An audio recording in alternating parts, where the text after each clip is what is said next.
Hi everyone, welcome back to the channel and thanks for joining us for another episode of FPL Fix. Blank Game Week 29 is finally here, and with no fixtures for Crystal Palace, Liverpool, Villa and Newcastle, we expect to see a lot of hits this week and also a few chips being activated. I'm James, and here to help us navigate the blanks this week is Patrick. Hi everyone, in this episode we've got plenty to break down: who performed in Game Week 28, players to target for 29 and beyond, captaincy debate, and much more. Don't forget that if you do find this information useful, please do like, subscribe and leave a comment below. Now let's get started. James, you said you were bringing in and giving the armband to Palmer. Did you do it? And if you did, have you calmed down yet? Thanks Patrick. Yeah, I did make the move and it cost me. Palmer blanking really hurt my rank. My run of green arrows came to an end purely because of the Palmer decision, but to be honest, after seeing Liverpool punished for not managing their minutes against Southampton, I've just about got over it now.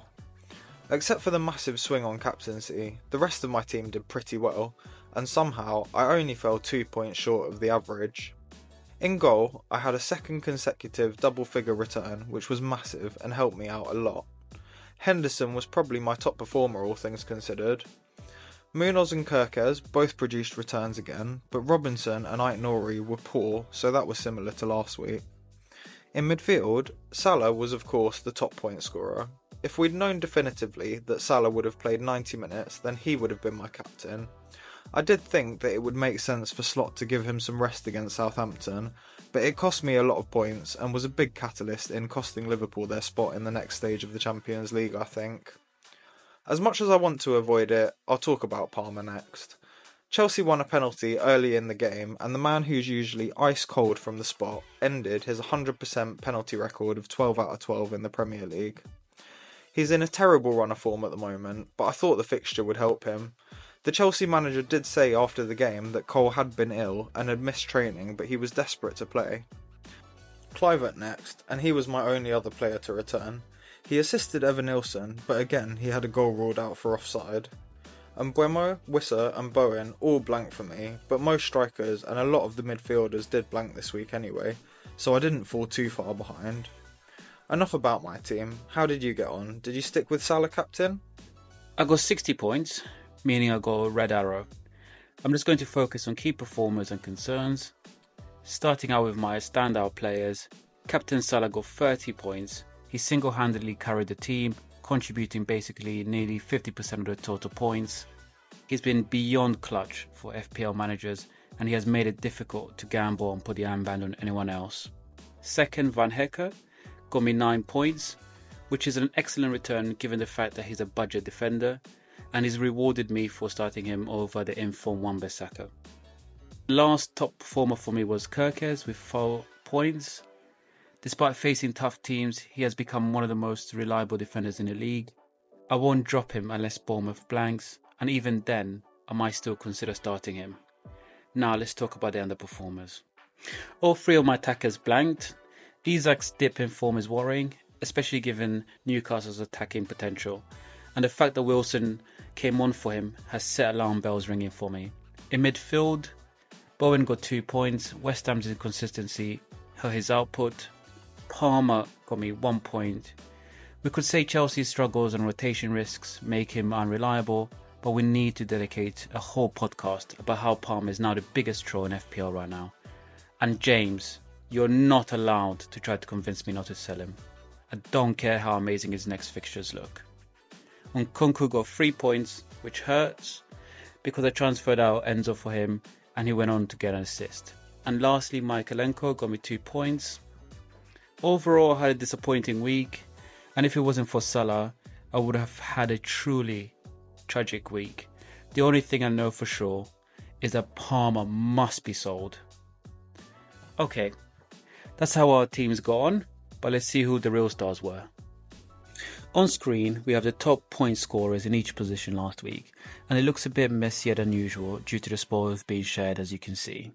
Starting with the goalkeepers, there were 2 players who hit double figures. One of them was yours, James. Yeah, I had a really tough decision between Ederson and Henderson this week, but was rewarded with another big performance. I went with Henderson, who made 7 saves, picked up the clean sheet and 2 bonus points for his efforts. Hermansen, who also finished on 10 points, almost single-handedly ruined my game week with the Palmer penalty save. He made 6 other crucial saves in the game, and despite not keeping a clean sheet, he did really well. Sanchez is a strange one.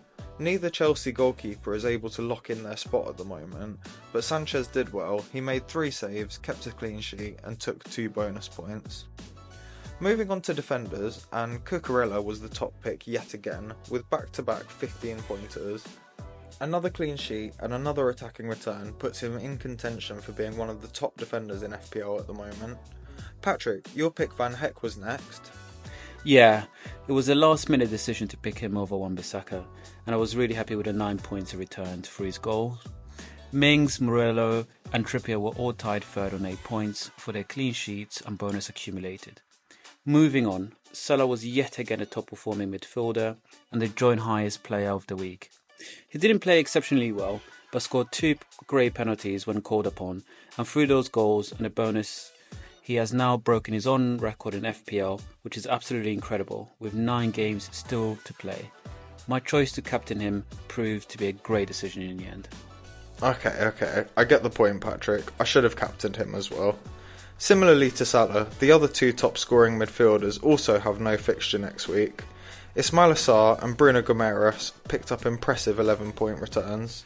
The strikers were really hard to pick last week, with only 5 of the forwards managing to score over 2 points.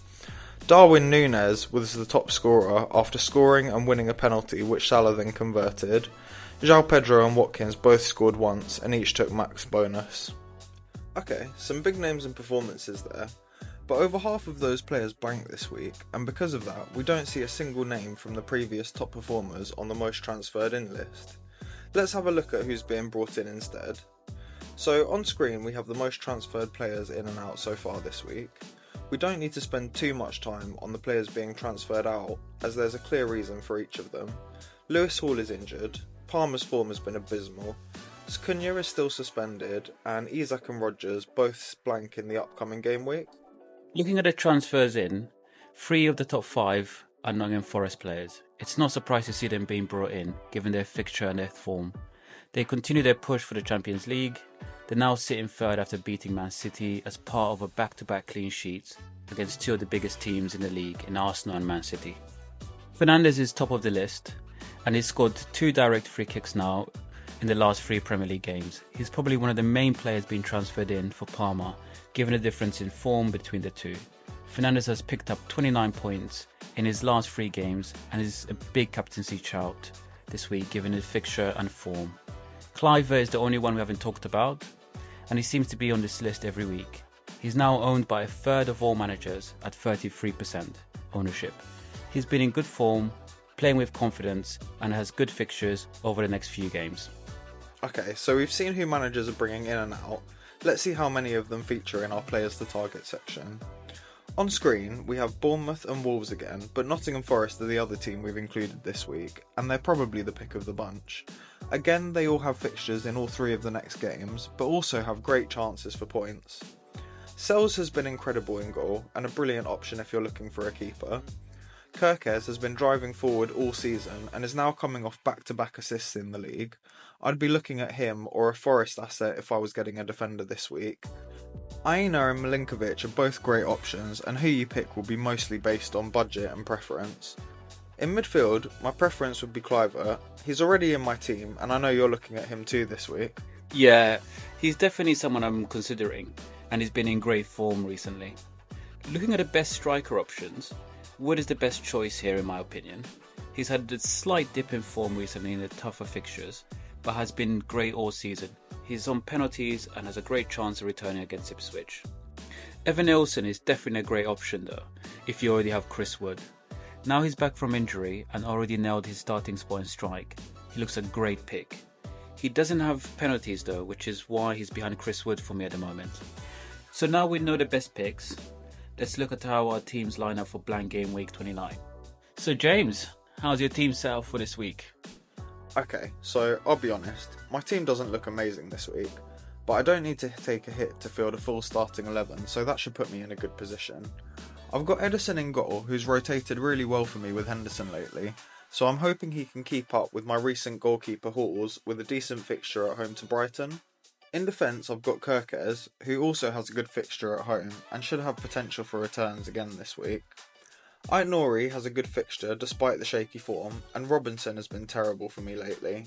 I've started him both of the last 2 weeks and he's returned 0 points for me in each, so I'm not expecting much from him. My midfield looks quite strong, with Kluivert, Bowen and Mbeumo all having good enough matchups to bring in some points. And then Palmer. He's my last pick in midfield, but I'm hoping for a miracle with him given his recent form and being that he's up against Arsenal. Up front, I've got Wissa, Wood and Marmoush. Wissa and Wood are both all but guaranteed a start, and both have good potential. I'm even captaining Chris Wood this week, and do think he'll be one of the highest point scorers overall. The only real minutes risk in my team is Marmoush. He was benched last game, but City did lose that, so there is a chance he'll be back in the starting 11 again, and I'm just not prepared to take a hit to move him on at the moment. So that's how my team's set up for this blank game week. What's your team looking like, Patrick? For game week 29, I've decided to take a -4 to ensure I can field a strong starting 11. I don't actually need to take a hit because I've planned ahead for once, but I'm going to in order to field a much stronger side.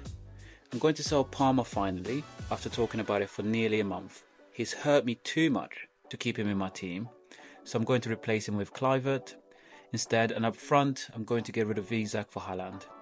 The Isak transfer is controversial because he's doubling in 32. However, I didn't like Wilson being subbed on for him in the last game, and I've had past experience of holding on to him for too long. I'm going to start 4 defenders, 3 of them have attacking potentials. Kirkes assisted last week, Van Hecke scored, Wan-Bissaka has rediscovered his form under Graham Potter. As mentioned, Palmer won't be my midfield, which means I'm guaranteed a green arrow. And up front I'll be relying on Wood, Beto and Haaland to bring home the big boy points. Overall, I'm extremely confident about my team for game week 29, and I think Haaland will be a cheeky differential.